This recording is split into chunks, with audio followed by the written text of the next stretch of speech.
What's going on, everybody? I'm Harry, and with me, of course, is the self-proclaimed king of the world, Edward Dools Dooley. Good to be here, Haz. Dools, True Detective's finished. We did an initial impression at the start of the season. Yeah, first 2 episodes. Straight up, what did you think of the season as a whole, before we go in-depth? It was good, but that's all as much as I can say. It definitely didn't live up to season 1. Yeah. But then again, not much television will. Because that was a 10. So, like, this is my problem. I don't think you should compare it to season 1, other than, like, the only thing that's got in common is that it's of the same show. Like, they're completely different cases. then again, you can compare it to season 1. No, but I'm saying, like, completely different cases, completely different concepts, completely different look of the actual show.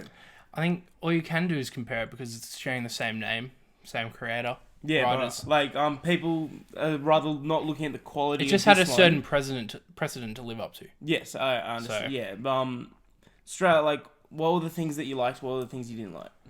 Okay, look, the characters. You'll start with the characters. I liked Frank, Vince Vaughn's character. I liked Ray, Falcoro, Colin Farrell's character.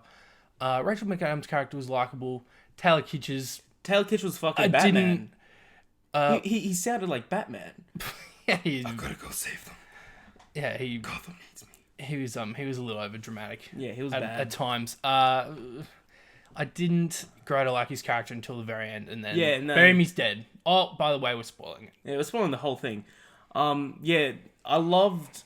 I didn't think I would, but I loved Vince Vaughn's character a lot more than I liked. I had high hopes for him. I just like someone saw something in Vince Vaughn, were like, look, I reckon he can pull this role off, and he did. Did you like how he ended?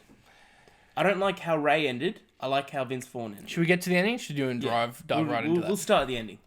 All right. I thought that ended exactly how I thought it was. Yeah, I thought I had no surprises. Rachel McAdams was the only one that was going to make it out. I didn't like how because she was the Colin Farrell died. She was the only good person. Yeah, bad men died in this show. Yeah. Vince Vaughn, his death scene was pretty. Like I loved it. I liked it a lot. I loved it how he cool little twist, like just the hallucinations and all that stuff. Yeah, I loved it how he died trying to survive. I like that, and I just didn't like how Colin Farrell died. How I liked the whole email to his son thing that that was brutal. It just you just see message did not send, and you're like, oh god, yeah, he didn't deserve that. No, he didn't.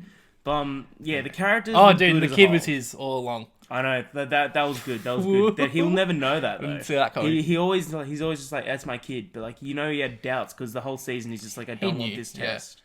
Yeah. But so the whole structure, I thought it was a lot better in season 1. I'll give you that. But plus the characters were just like I got it. Like I believed them from the first episode, from the get go. Yeah. It took me maybe up until episode 5 to give a shit about these characters. Yeah.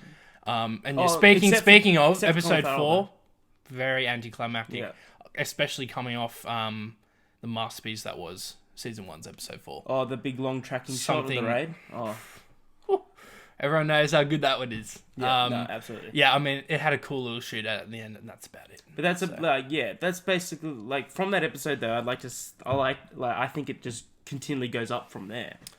It continually smashes it.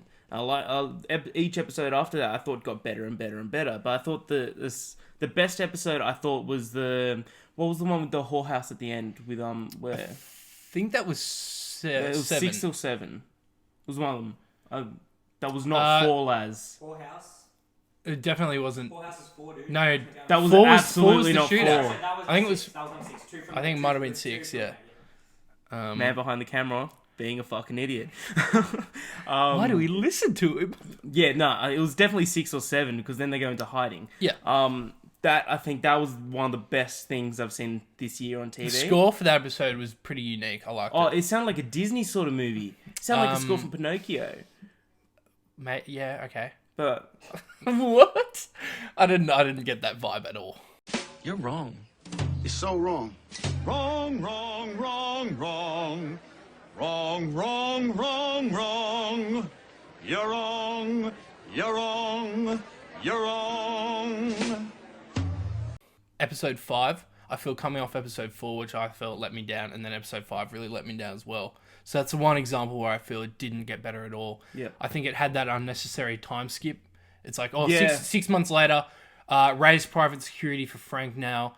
what's his name? Taylor Kitsch is now back on highway patrol. Oh wait, story device to bring them all back together for the sake of the episode. Yeah. And so they wasted an entire episode, like episode 1, bringing them back together for the case. And I was just like, this was the biggest waste of time.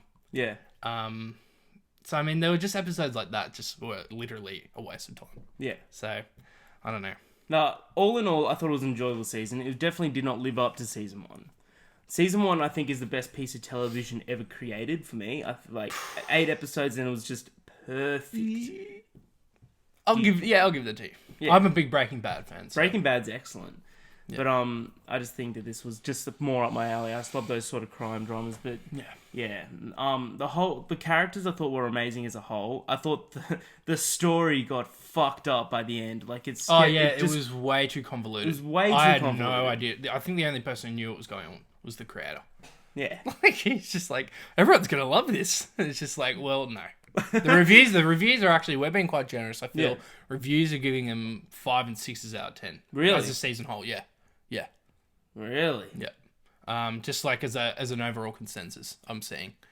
So people are obviously seriously comparing it to the first season, as you would do. But anyway, what would you give it out of 10, Dulls? I don't like giving TV seasons rating, but if I had to, probably an 8. Yeah, because it was still quite good. I'd give it an 8. Yeah, it was really did like the characters. Characters were awesome. I liked the world. Like, the actual look at the whole city was sick. It was cool. Yeah. It still has those really nice cinematic shots. They had too many villains. They had way too many villains. Oh, dude, I still don't know. I still don't know what it was all about. Honestly. But I'm just going to give it a high rating anyway. What did you think of True Detective Season 2? Did you like it? Did you not like it? Leave your comments below. Subscribe for more content. But until next time, we're going back to the candy bar.